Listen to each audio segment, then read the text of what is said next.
I'm not sure who's that one. I put Left It for Kids today, so if there's any comments you have, comment on the class Google Classroom. I'm trying to see if we get more people allowed if we do it this way.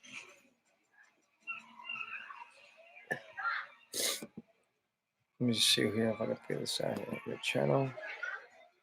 Cancel. Just give me a second here. I'm trying to get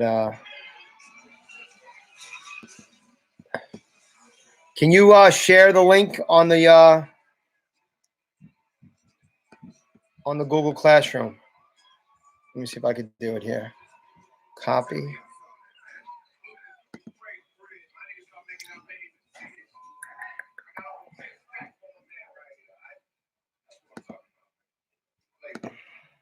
Classroom. Kavanaugh. Give me 1 second.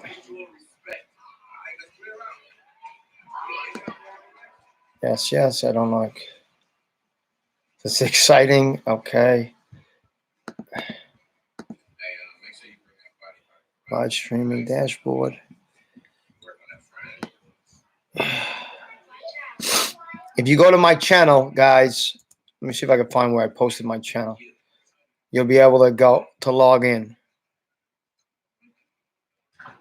Kavanaugh. That's Nearpod.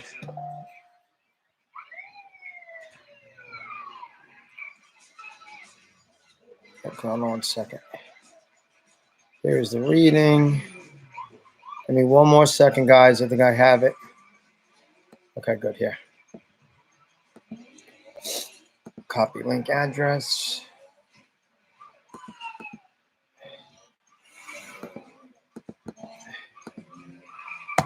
Okay.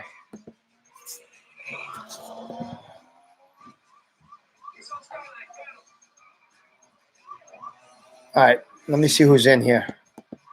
All right. We got 3 people in. I don't know how I can figure out who you are. Let's see if I can figure this out. I think muted myself. What is this? I don't know what that is. 4 people in. Looks good. Who is in the YouTube live section? Post. All right, I'm going outside. Guys, let me see if we can make this work. Can't forget the book. I didn't memorize the chapter. Okay. John, I'm just going to go do this reading. I'm going to go read. Right outside. Okay. All right. All right, here we go. All right. Oh, it's colder than I thought out here. Woo. Oh, 7 people. Awesome. Can you guys see me? Oh, it's nice outside. My beard is getting gray. I might try to diet. What do you think? I'm bored. Let's see if I can get a different hat. We're down to 5 people. Just because of that comment, I lost 2 people. Let me see who's texting me here.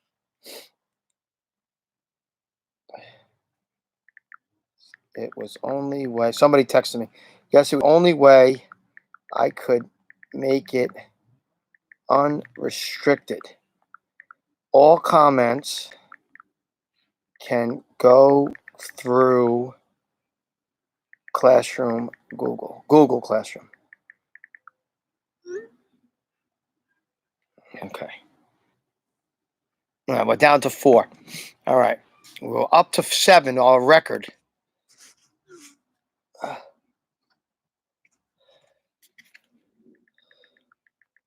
Figure this out. Eventually. All right. I think Kira commented to me. All right. We ready to get started? Let's see. All right. 4 people. We'll start with 4. It's a couple more than we had yesterday.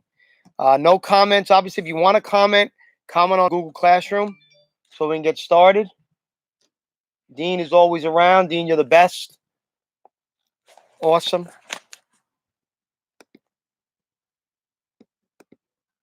All right. Here is in. All right. Did we lose Bree? Love to get Adonis in here. He's been active all day on this thing. Like to see Adonis.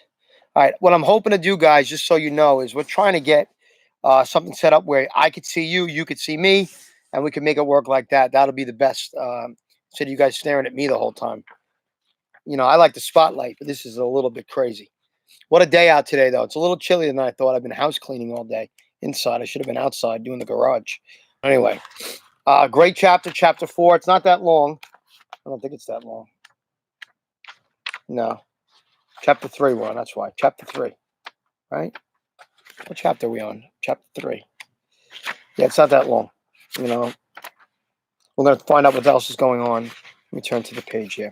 All right, last we left, for those of you who listened, up to 5 people, awesome. Welcome, whoever you are. I wish I could see who they are. There's got to be a way. Who's watching this video? Can I go to minimize? No, that's not what I want. I just made it bigger. Anyway, all right, so Lincoln was shot. John Wilkes Booth escaped, jumped off the stage, busted his ankle. A lot of people had a chance to grab him, but they couldn't because really everybody was in shock. But remember, there was a plan not to just go after Lincoln. That was go after the entire government. They were going after the vice president. They were going after the Secretary of State. So we're hopefully going to find out what happens to them and see if they make it out alive. Pretty cool stuff. You should know that that Vice President Johnson makes it out okay because he does become the 17th president of the United States. So hopefully you knew that already. So let's find out what's going on at Secretary Seward's house. It gets a little gross here. It does. It's almost like a horror movie. A lot of action, a lot of intensity, a little blood. I don't like the blood, but it is what it is. Okay. Less than a mile away near the White House, all was quiet at the home of Secretary of State William H. Seward. Confined to his bed since a terrible car accident the week before, Seward drifted in and out of consciousness. The night of the accident, Seward's face swelled so badly that his children could barely recognize him, and the blood pouring through his nose almost suffocated him. Seward's doctors warned the family to keep him under constant watch. 4 days after the carriage accident, Lincoln walked from the White House to Seward's big brick mansion nearby to check on Seward. The accident worried Lincoln. Carriage accidents were serious in wartime Washington and could prove deadly. The sight of Seward, alive, if not well, relieved Lincoln. So obviously they're not having car crashes, but this was, even worse than that. They didn't have the seatbelts, they didn't have safety. The carriage took a header. He's in there, and he's an old man, and he took a horrible fall, and he was, basically on his deathbed. They were letting him, recoup at his house, at his mansion. During the war, Lincoln and Seward had become good friends and trusted confidants.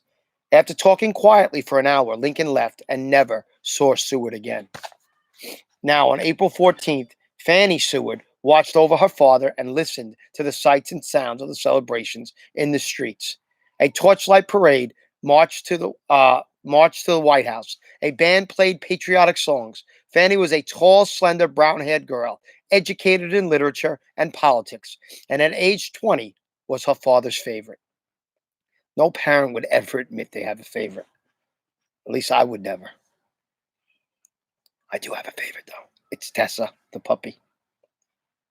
A devoted and talented writer with an eye for detail, her secret diary, which she began at 14, detailed her observations and encounters with the political, military, and diplomatic elite. You can imagine the people that she had met and who she had wrote about. Outside the mansion in the shadows, Lewis Powell and David Harold were keeping the Seward house under close watch. The street was quiet. They saw no guards at the front door or anywhere on the street. The newspapers reported Seward's carriage accident and described the serious injuries he had suffered, noting that he was recovering at home, bedridden. That made Seward, of all of Lincoln's cabinet offers, Booth's most appealing target this night. The other cabinet officers could be anywhere, dinner parties, traveling, and would be difficult to track. Seward was helpless lying in bed, was sure to be home when the assassins arrived. Booth issued simple instructions to his henchmen. Invade the house, locate the Secretary of State's bedroom, and kill the defenseless victim with pistol fire, and if necessary, a knife. This was a difficult mission, even for a man like Powell, a battle-hardened and extremely strong ex-Confederate soldier. His plan was go into the house, take care of Seward. That was it. That was what he had to do. He knew he was there. He had his job to do. David Harold, who's with him, is not to go in the house. He's going to be the tour guide out of Washington. Because remember, Lewis Powell, very strong, an incredible soldier, but not very bright, not a smart man at all. So here we are. Powell had three problems.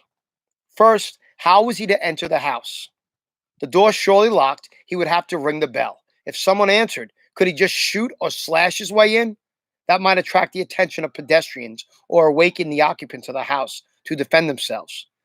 Remember, less is more sometimes. He doesn't want to alert everybody. This way, instead of going after just one person, he has to take on 7, 8, 9. Who knows how many people are there? Excuse me. That might attract the attention of pedestrians. Oh, by the way, if someone answered, he could just shoot or slash his way in. That might attract the attention of pedestrians or awaken the occupants of the house to defend themselves. Deception, not brute force, was the key. He was going to lie his way in. They came up with a brilliant plan. Powell would pretend he was a messenger delivering important medicine from Seward's doctor. To make his story more believable, Powell carried a small package wrapped in paper and tied with a string. Now, so his plan was, I'm going to knock on the door. I have medicine to give to the Secretary of State Seward for his health. Believable. They were having doctors coming in all hours of the night anyway. Definitely a believable plan. Powell's second problem was that how would he have to track down Secretary Seward himself? Not just deliver the package to a servant or a nurse. How would he find him in the large 3-story mansion? So he gives the medicine. That doesn't mean he's in the house. He's in the house. It doesn't mean he's in the room. He needs to find out where Seward is. And how is he going to get to him once he's in the house? Powell's third challenge, how many people were in the house? Seward might be attended by nurses, doctors, servants, maids, family members, and guards. There were certainly several people there, perhaps up to a dozen. Powell, fiercely loyal to Booth, ignored the risk and agreed to proceed with the plan. David Harold also went along, as long as he did not have to kill anybody and could wait for Powell outside, holding their horses. He's a little different than Johnny Peanuts, you'd say. He knows about the plan. He's holding the horses like Johnny is, but he's involved in the plan because he obviously knows what's going on. From the shadows, Powell and Harold watched Seward's doctors leave. The house was quiet now. They watched the gas lights go dim in several rooms, indicating that the occupants were settling in for the night. Powell handed his horse to Harold and walked across the street to the secretary's front door. He rang the bell. Harold scanned up and down the block as he stood watching, keeping their horses ready. On the first floor of the house, a black servant named William Bell hurried to answer the door. Late-night callers, mostly messengers, were not unusual.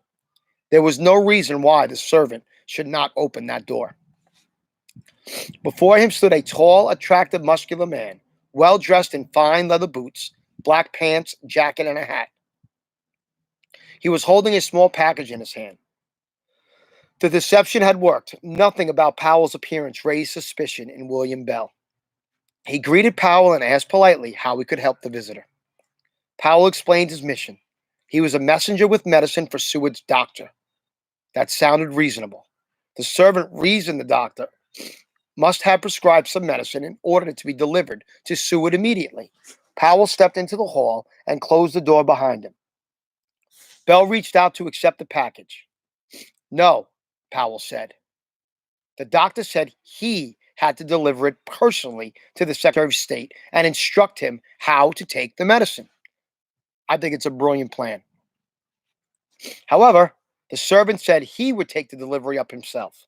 Powell insisted, I must go up. He must see the secretary personally.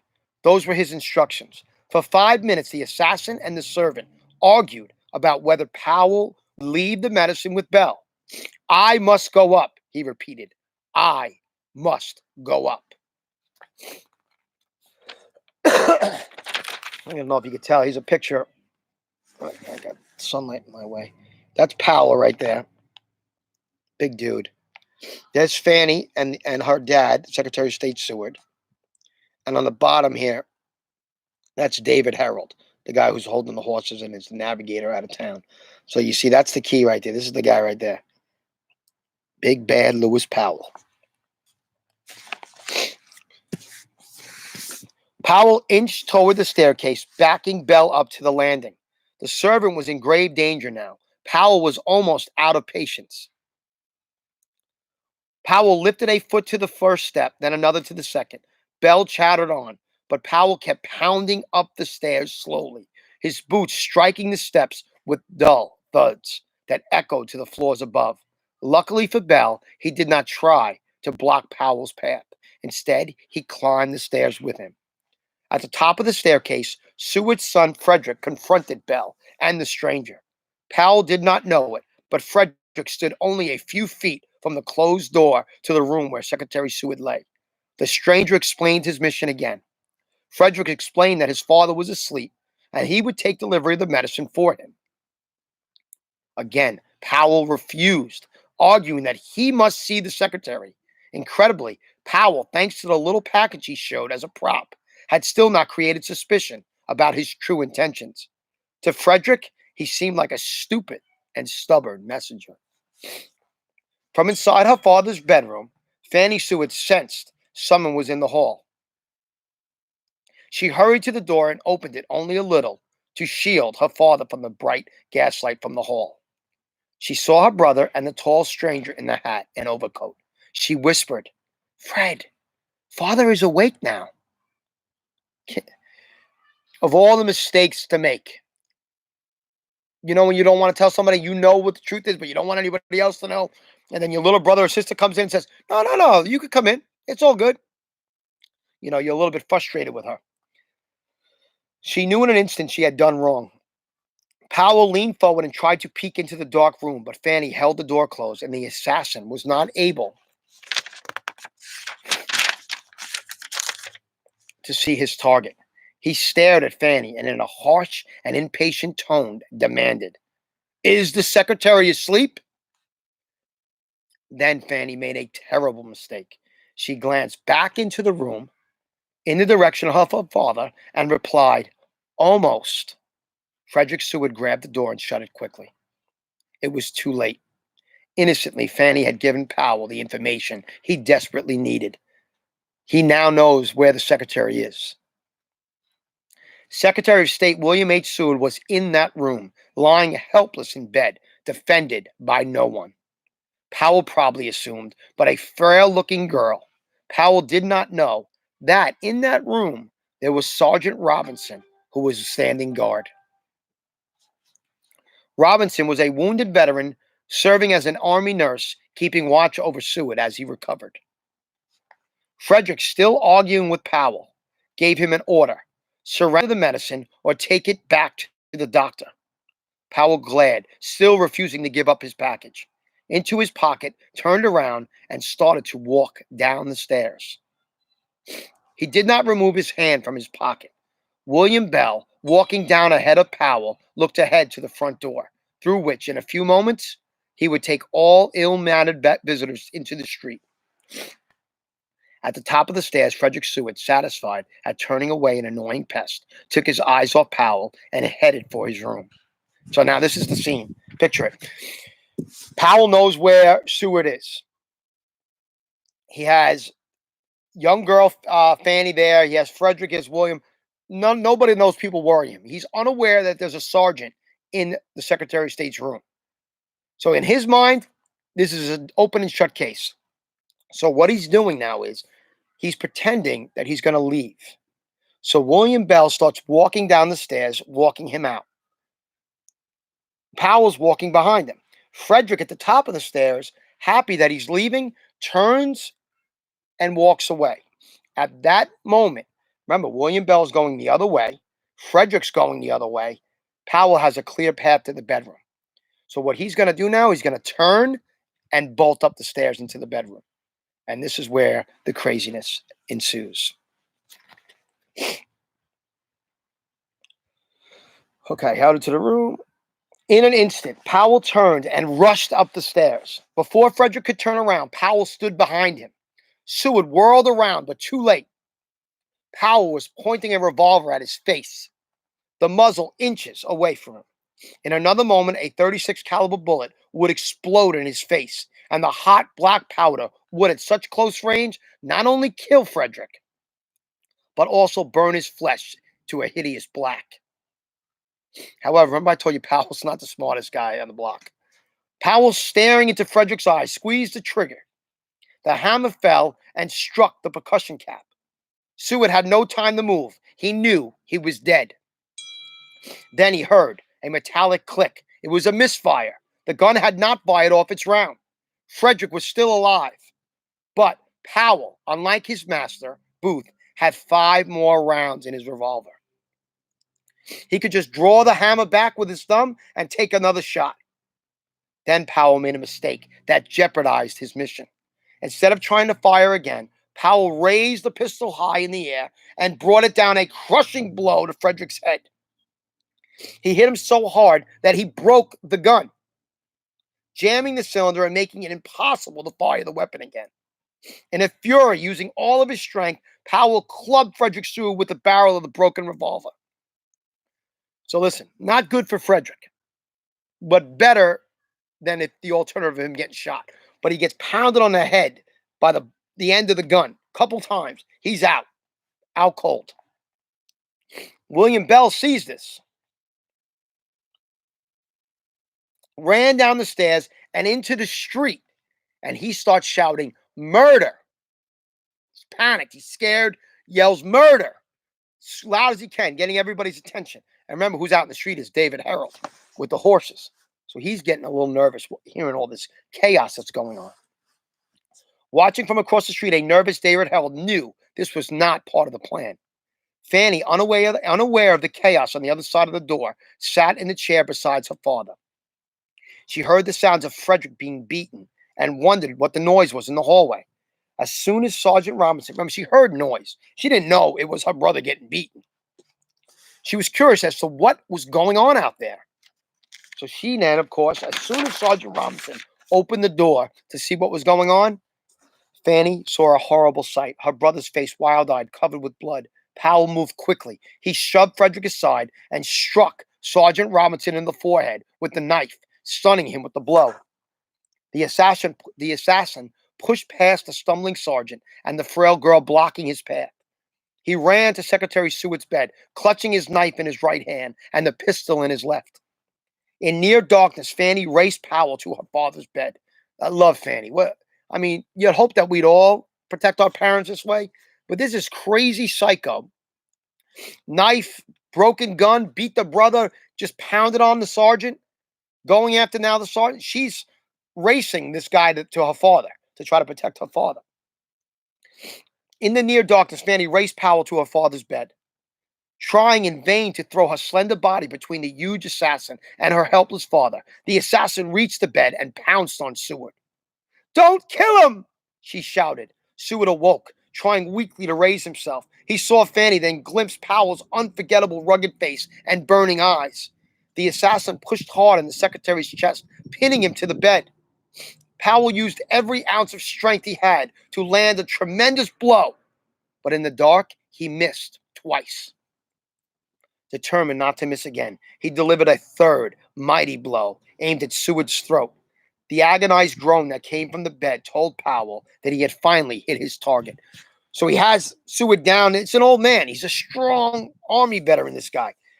He misses twice with the knife, and the third time, he knows he hits because he can hear the pain that Seward lets out. So he knows he hit his target. Where am I? The blade slashed open Seward's cheek so viciously that the skin hung from a flap, exposing his teeth, almost like a skeleton. He basically got him right here, cutting his face open. I know it's gross, guys. This is history, though. This is what went on. And it fractured his jawbone. So now his bone is broken here and his face is cut open here. It's a gruesome scene. His cheek resembled a fish gill. Seward choked on the warm, metallic tasting blood that spurted from his mouth and poured down his throat. Not dead, though. Not dead. Takes a lot to get rid of this guy. Here's some pictures that the book has. Let me see if I can get them for you. You have Lincoln in the bedroom where they're going to take him. We haven't got to that part yet. You have Lincoln getting shot here. You have the fight in the bedroom here. Let me see if I can get it. That looks like the fight in the bedroom. Here's the fight with Powell and the sergeant and Frederick, it looks like. John Wilkes Booth. These are just time era photos right here. Now, so that's what we have going on here. Seward's hit. Fanny's struggling. Powell thinks he's won. Across the room, Sergeant Robinson regained his senses. He would fight to the death before he allowed the assassin to murder the secretary and Mrs. Fanny. He charged into Powell. In an instant, the two battled hardened Civil War veterans grappled in a death struggle. Powell's strength surprised Robinson. He could barely hold on to him as Powell went for Seward again. Fanny screamed in an endless howling, terrifying wail that woke her brother, Augustus. Poor Augustus, who was sleeping in a room nearby. She opened the window and screamed to the street below. That was enough to frighten David Harold into fleeing. He kicked his horse and fled, abandoning Lewis Powell. Remember, Powell don't know how to get out of Washington without Harold. Harold got scared. I'm out of here. I can't deal with this anymore. Powell kept fighting. Powell's experience as a soldier would not permit one man and a screaming girl to scare him off. Augustus Seward, dressed in his nightshirt, raced to his father's room and saw the shadows of two men fighting. Remember, he was sleeping. He has no idea what's going on. He sees two men fighting in his father's room. He don't know what's happening. The only two men that were in his father's room when he went to bed was his father and the Secretary of State. The Secretary of State, his father, and the general, the sergeant. So what does he think? Confused, he thought his father had become delirious, and the male nurse, Sergeant Robinson, was trying to restrain him. So he thought the two men were fighting with the two men that he knew. As soon as he grabbed the shadowy figure he thought was his father, he knew it was someone else. Now, combating two men, Powell fought harder, slashing wildly with the knife. He stabbed Robinson twice in the shoulder, deeply into the bone. Robinson ignored the wounds and kept fighting. The sergeant and Augustus wrestled Powell into the hall and into the bright gaslight. Powell and Augustus, their faces inches apart, fixed their eyes on each other. Then Powell spoke. In an intense but calm voice, the assassin confided to Augustus, as though trying to persuade him, the strangest thing. I'm mad. I'm mad. Now, not mad as in I'm angry, but mad as in I'm crazy. So you better back up. Powell wound his arm around Robinson's neck in a chokehold, and the sergeant braced himself for the knife that was sure to follow at any moment. Then, in a curious act of mercy, Powell let him go, and instead of stabbing him again, hit him with his fist. Powell fled down the stairs out into the street, his eyes searching desperately for David Harold. He found nothing more than his lone horse. Powell tossed his knife to the ground, mounted his horse, and instead of galloping into the night, calmly trotted away. William Bell, waving his arms in the street, pursued Powell on foot for a few blocks, yelling all the way. Unable to keep up with the horse, he gave up and returned to the Seward house. Now, this is what we know. David Harold left because he heard murder, and then he heard the Fanny yelling from the window. So he's assuming that the Secretary of State is dead. Lewis Powell assumes that the Secretary of State is dead. He's gone. That's just what he's thinking. But he has nowhere to go. Remember, he doesn't know where to go. He doesn't know Washington. Fanny ran back to her father's room only to find the bed empty. She saw what she thought was no more than a pile of discarded bed sheets on the floor, but it was her father in a bloody heap. To save his own life, he had rolled out of bed during the attack and crashed to the floor, hoping to escape Powell's reach in the dark room. Fanny slipped on a big puddle of blood and tumbled to the floor beside her father. He looked ghastly white and very thin and made her scream mistakenly. Oh my God, father's dead. Sergeant Robinson, ignoring his wounds, lifted the injured Seward from the floor and laid him tenderly in his bed. Seward opened his eyes, looked up at his terrified daughter, and in unimaginable pain, remember his face is torn apart, spit the blood out of his mouth and whispered, I am not dead. Send for a doctor. Send for the police. Close the house. The secretary had survived this gruesome attack, which makes him, in my mind, one of the baddest guys around. You know, the beating that he took, the carriage ride accident, he was in bad health to begin with. Fanny, a great daughter. Frederick also would recover from the beating he took. Poor Augustus, not much happened to him. The sergeant also would recover. Those people would make it out. But now this is what we have. John Wilkes Booth on the run. David Harold, who knows where he's taken off to. And Lewis Powell casually trotting down the streets of Washington. What happens to these three will be learned tomorrow when we read chapter 4. Hope you guys enjoyed today. Any questions at any moment of what we've talked about so far, chime in on the Google Classroom. I'm hoping to eventually get us all lined up on the side so we can talk to each other about it, have a little book discussion. Miss you guys. I'm hoping this ends sooner than later, but at least we have something. We never ever taught class on a Saturday before, so you know we're ahead of the game. All right, guys. Talk to you soon. Any questions? Google Classroom. Talk to you later.